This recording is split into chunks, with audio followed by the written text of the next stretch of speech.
13,000 కోట్ల రూపాయల విలువైన ఆన్లైన్ గేమింగ్ సిండికేట్ ఆర్థిక వ్యవహారాలను చక్కబెడుతున్న పేమెంట్ గేట్వే నిర్వాహకుడిని directorate general of GST intelligence unit అధికారులు హైదరాబాద్ లో అరెస్ట్ చేశారు.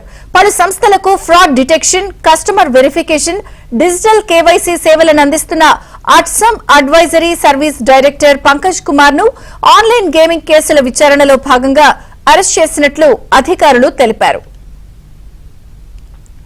13,000 కోట్ల రూపాయల విలువైన వ్యవస్థీకృత సిండికేట్, పేమెంట్ అగ్రిగేటర్లు, పేమెంట్ గేట్వేలు, థర్డ్ పార్టీ టెక్నాలజీ సర్వీస్ ప్రొవైడర్లతో కలిసి ఫిన్టెక్ కంపెనీల సాయంతో అక్రమ ఆన్లైన్ గేమింగ్ వెబ్సైట్లు నిర్వహిస్తున్నట్లు తేల్చారు.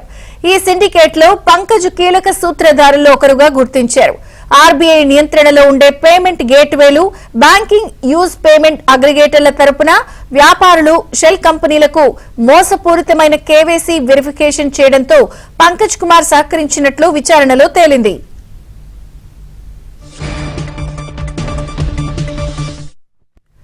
ఇక ఆన్లైన్ గేమింగ్ నుంచి వచ్చే డబ్బుకు అవసరమైన యూపీఐ ఇంటిగ్రేషన్ కోసం ఆయన షెల్ కంపెనీలను చేర్చుకోవడంలో సహాయపడ్డారని డీజీజీఐ అధికారులు వివరించారు.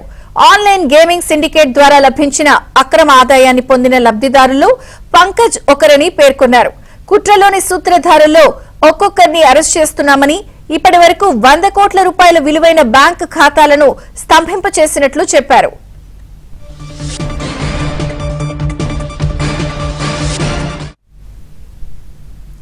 ఆన్లైన్ గేమింగ్ వెబ్సైట్లకు సంబంధించిన అక్రమ వ్యవహారాలు వెలుగు చూశాయి. అప్డేట్ శశి అందిస్తారు. శశి, సంబంధించినటువంటి మాఫియా అంశంలో ఇంటెలిజెన్స్ విభాగం హైదరాబాద్ లోని advance advisory service private limited సంబంధించినటువంటి కంపెనీ డైరెక్టర్ పంకజ్ కుమార్ ను అరెస్ట్ చేసింది.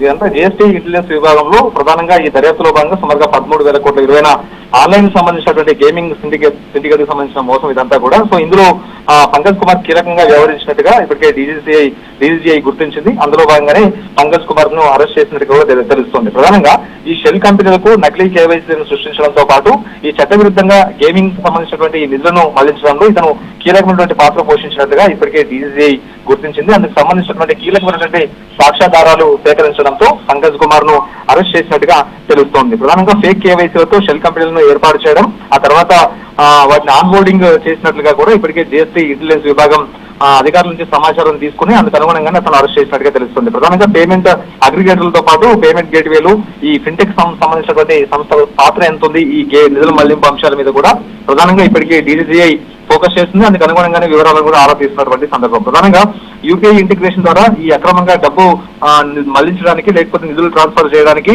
ఆ మార్గం సుగమం చేసినటువంటి నెట్వర్క్ పైన కూడా ఇప్పటికే డీజీజీఐ ఫోకస్ చేసింది. వాటికి సంబంధించినటువంటి వివరాలను కూడా ఆరా తీస్తూ ఉంది. ఈ ఆర్బీఐ నియంత్రణలో ఉండేటటువంటి సంస్థల తరఫున ఈ మోసపూరితమైన వెరిఫికేషన్లు కూడా పంకజ్ కుమార్ చేయడంతో పాటు ఈ నిధులు మళ్లించడంలో ఈయన కీలకమైనటువంటి పాత్ర పోషించినట్టుగా ఇప్పటికే డీజీజీఐ గుర్తించింది.